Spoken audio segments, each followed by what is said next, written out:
Wrestling fans, what doesn't kill you makes you stronger. Ladies and gentlemen, boys and girls, children of all ages, welcome to Robert Sports Show and the review of the 2015 Royal Rumble pay-per-view. If you've seen the Rumble, what doesn't kill you makes you stronger as wrestling fans. That's what I believe in life. If it doesn't kill you, it makes you stronger. This pay-per-view that we seen last evening, if you've seen it, you know where I'm going with all this. If you haven't seen it, go ahead and stop the review right now. If you still are subscribers at WWE Network, please go watch it. If you've canceled your subscription to WWE Network over this, like a lot of people did, go online, find it, watch it, and then come back and watch the review and you'll understand it. Last night I was on the Pro Wrestling Pulse doing the review for the pay-per-view. Immediately after the pay-per-view, obviously feelings and emotions were high. Jamie and myself and Ryan gave you what we truly thought minutes after the pay-per-view went off the air. This is going to be a little toned-down version and a little I want something from WWE in order to fix what they fucked up already. So let's run down this card real quick. The pre-show match was the New Day versus Tyson Kidd and Cesaro. It was supposed to be a six-man tag. They skipped that and they left Xavier Woods out and left Adam Rose on had a tag match with Big E and Kofi versus Kidd and Cesaro. Kidd and Cesaro look strong right here. I didn't get to see it. That's what J-Man told me. The crowd was really behind them. The crowd was not behind the New Day at all. Even all night in the Rumble, the crowd was not behind the New Day. The New Day needs to just be done. It's just an epic failure. Next match, we had the New Age Outlaws versus the Ascension, as we all seen on Raw last week. This got, formed last week. Just having the Ascension kind of beat the New Age Outlaws, former tag team champions, kind of the Hall of Famer, they're not Hall of Famers, but you know what I'm saying, the legends. Probably have them beat a couple more legend teams. I foresee what they're going to do with them, kind of build the Ascension up a little bit as this heel tag team. If you've not seen the Ascension before, just when they come out, they kind of get up, kind of vintage Road Warriors, kind of combination when they come out, the Road Warriors, their wrestling ability and wrestling styles, kind of like Demolition was back in the day. So if you've seen those older tag teams, you kind of know what you're getting here. Pretty good young tag team. Eventually be tag team champions. Love to see them in the title shot against the Usos at Mania. I think those two teams would gel well together. The Ascension get the win here. Short, sweet, to the point. About a 5-minute match. So I gave it 2.5 stars. Wasn't great. Wasn't horrible. It wasn't the worst. I give 2. So it was there. The next match we had the WWE Tag Titles on the line. We had The Miz and Damien Sandow versus the champions, the Usos. This is of all the 5,000 matches that these two teams have had. This is probably the best one of all. That's not saying much because some of the matches have been horrible. But the Usos get the win, 9 minutes. I gave it 3 stars because it was better than some of the stuff they've done in the past, but it could have been a lot better knowing how talented the Usos are and how talented Sandow is. I look at the whole Miz and Sandow thing, and then soon, hopefully, probably what will end up happening is Miz will end up turning on Sandow, and he'll just start beating him down. And since Sandow is mocking everything the Miz does, they'll be just beating on each other, and it'll be like, I'm imitating you, and they'll break it up. Hopefully sooner than later, Sandow needs to go back to what he was at the Raw 1000 and just be that intellectual guy who is better than everybody else, because he's probably better than 3/4 of the WWE roster with mic skills and in-ring ability. Next, we had the Total Divas tag match. We had the Bella Twins, Nikki and Brie versus Paige and Natalya. And this is all based on the storyline of the Total Divas on ETV. If you've never seen the show, it's not that great. Paige is new to this season, I guess, so it's kind of been this, that, and the other. From what I said in the preview, I actually was shocked that the Bella Twins get the win here. So it's just kind of interesting to see where they go forward with Natalya and Paige. And there's several divas in the NXT. Definitely one, Charlotte Flair, Ric Flair's daughter. Love to see her make the main roster, and maybe do something with her and Natalya as second generation divas, and do something with that, and kind of get away from the Bella Twins and stuff, and maybe do AJ and Charlotte and stuff like that. AJ, Charlotte, Natalia, some triple threat like that. Gotta get the belts once out of there. Sub-main, we had the world title, which it was good to see the Royal Rumble's main event. You knew with the world title being sub-main that you might have some shenanigans going on. Some little this, that, little that. John Cena versus Seth Rollins versus the champion Brock Lesnar. Believe it or not, this will probably go down as one of the top WWE World Title matches all year. I know we're in January, but I'm foreseeing the next 11 months, this will be probably, if not the best match all year, top 3. Unless they just come up with some godly matches throughout the year. But I mean, just seeing Seth Rollins, looking at this match before it started, like I said in the preview, train wreck almost. It's like, what are they going to do? How's this triple threat going to work? We've seen Lesnar, we've seen Cena, we've seen Rollins and Cena a little bit. We've never seen Rollins and Lesnar. What is this going to be? Is it going to be a train wreck? Is it going to be flow? What's it going to do? They kind of got Lesnar out of there for a little bit. Cena and Rollins went back and forth. If you don't believe in Seth Rollins, you'll believe in him now after seeing this match. Oh my God. I mean, I believe in Seth Rollins. I've been a Seth Rollins fan for a long time now. And this was his coming out party in WWE as a main event guy. If you've never seen Seth Rollins when he was in Ring of Honor as Tyler Black, as a Ring of Honor World Heavyweight Champion, what you got last night was that guy. I mean, toward the end of the match when he did that Phoenix Splash, if you didn't know what it was called, off the top rope, it's called a Phoenix Splash.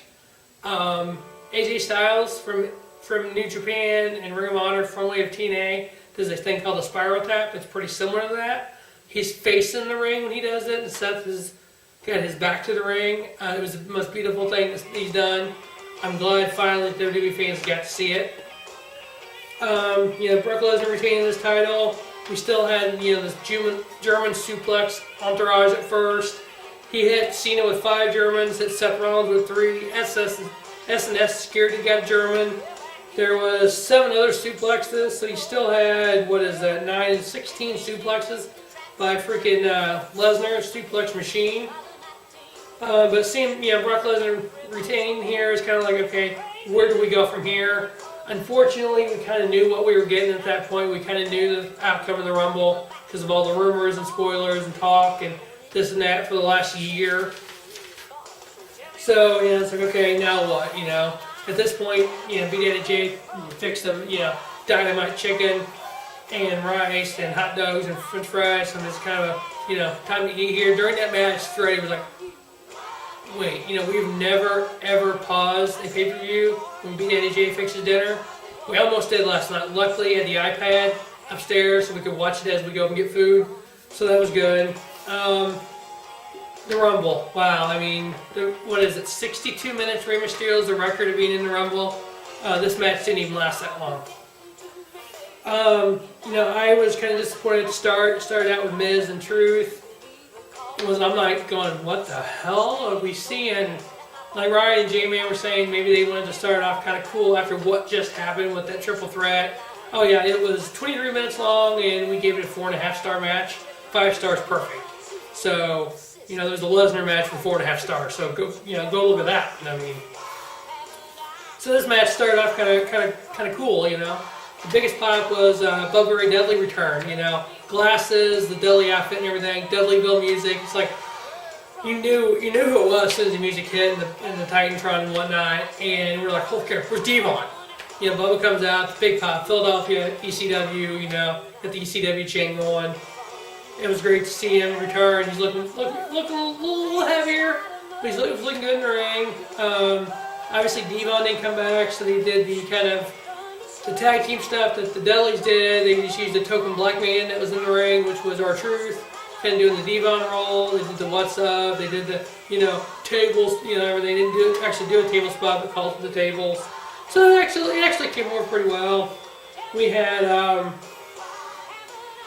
We're going to run down the entire thing, kind of spots here. We had Luke Harper come in, and then we had Bray Wyatt come in. And Bray Wyatt looked fucking dominant. Bray Wyatt had Devon got the first 2 eliminations, and then Wyatt got the next 5. And then we had Curtis Axel come out. Eric Rowan came out, beat him down, went in the ring, so you had the whole Wyatt family in there. And you had kind of Rowan kind of looking at Harper wanting to turn on Wyatt. Rowan kind of turned on Wyatt, but Harper didn't. They ended up eliminating Rowan, who wasn't officially in it. And then the next 3 eliminations by Wyatt. And then, got good at number 10. Dean and Bryan come out, the Yes Chance. The place just, the roof blew off the place. I mean, it was crazy. You knew this, as hot as that crowd was toward Dean and Bryan, this is the guy to win this, He had the DDP spot after that. DDP came out and dropped some diamond cutters, Bam! Self high five. Yes, ladies and gentlemen, back in the 90s, in WCW days, I was a Diamond Dallas Page fan. So it was nice to see Diamond Dallas Page kind of hit out there, hitting the diamond cutter. It was a real perfect setup for, the next guy in. Should have been, could have been, would have been Randy Orton, the RKO, which is basically a diamond cutter, a little more oomph to it. No, Rusev was next. We never got that Randy Orton moment, him and Diamond Dallas Page, because it'd been perfect. Have Randy return, come in, have a kind of confrontation with Dallas Page, and have them both, have one, Dallas diamond cut somebody and Randy RKO somebody back and forth, and just have Randy RKO Page and eliminate him. But we never got that. The only big really surprises, we had the Boogeyman Bray Wyatt standoff, where Boogeyman comes in kind of crazy what he does. Wyatt looks at him and does that backwards freaking spider walk thing he does. Kind of freaked out the Boogeyman and he eliminated him. But I mean, the crowd was behind Wyatt to a point. They were really behind freaking Dean and Bryan. Roman Reigns came in at 19. You gotta look, okay, 19 is not really that spot known for winners, so what is WWE doing with this? Are they gonna let Dean and Bryan win it? They're gonna let Roman Reigns win it? Maybe Ambrose, maybe Dolph, where's Dolph coming out? So you kind of wondering at this point what's going on. Once start right on that, Dean Ambrose came out at 25. He started doing some things. He kind of got some eliminations. Him and Reigns actually eliminated a couple people together. So you're like, okay, where's this going? You get Rusev. A little later here, you get once Dean and Bryan got eliminated, the crowd just died. They got behind Ambrose a little bit. Ryback comes out to really nothing of a pop. Dean and Ambrose come out. Okay. Once Big Show got out there at 29, Big Show and Kane started eliminating people. 21st person eliminated by Kane in this match. The 21st person eliminated was by Kane, was Jack Swagger. With that elimination, Kane tied the Hall of Famer Heartbreak Kid Shawn Michaels for the most eliminations for a career in the Royal Rumble. Ziggler comes out at number 30 to a big pop. You're like, oh my god, number 30 Ziggler, is he going to win this from 30?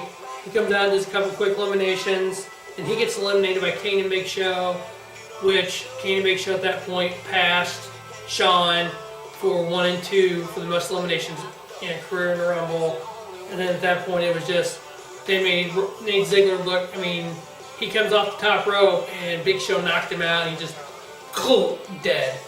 And they just tossed him over the ring. Wyatt the same way, they just kind of like throwing a freaking notebook off, and that's what it looked like. And they eliminated Ambrose, excuse me. So, the final four was Rollins, Ambrose, Kane, and Show. Kane and Show eliminated Rollins. Eliminated Ambrose. So it came down to Roman Reigns, Big Show, and Kane. We're like, what the fuck? So Kane and Big Show kind of, looked at each other what to do next.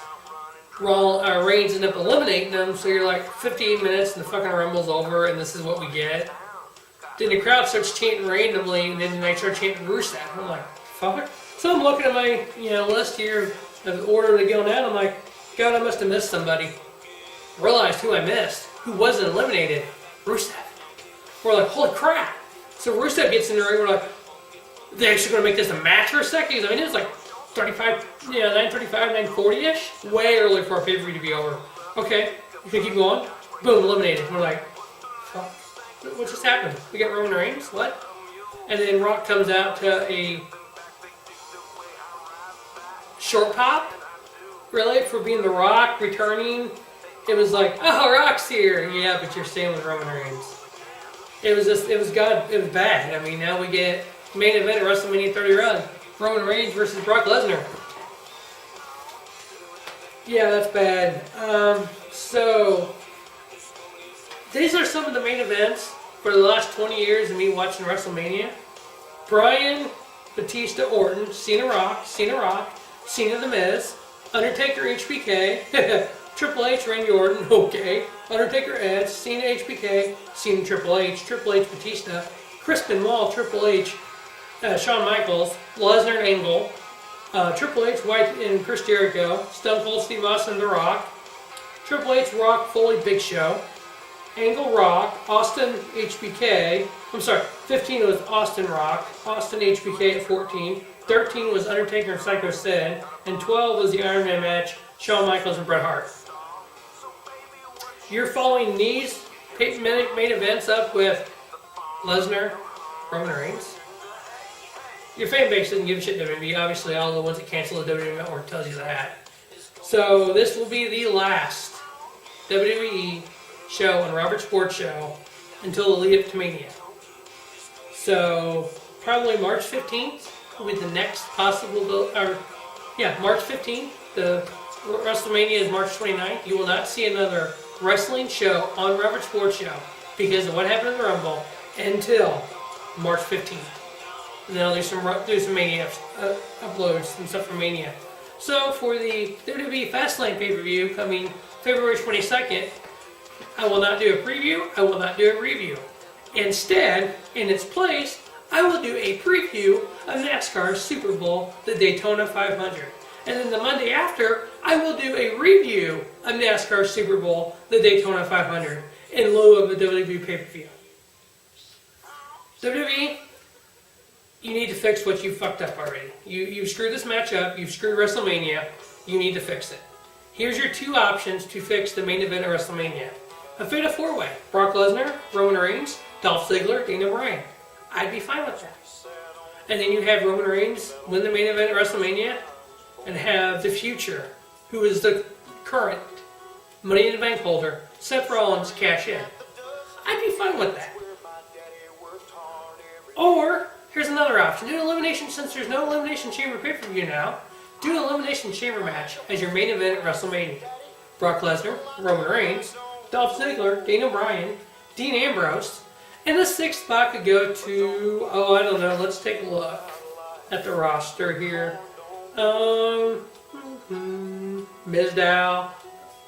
Sandow, a Wade Barrett, a Rusev, somebody like that.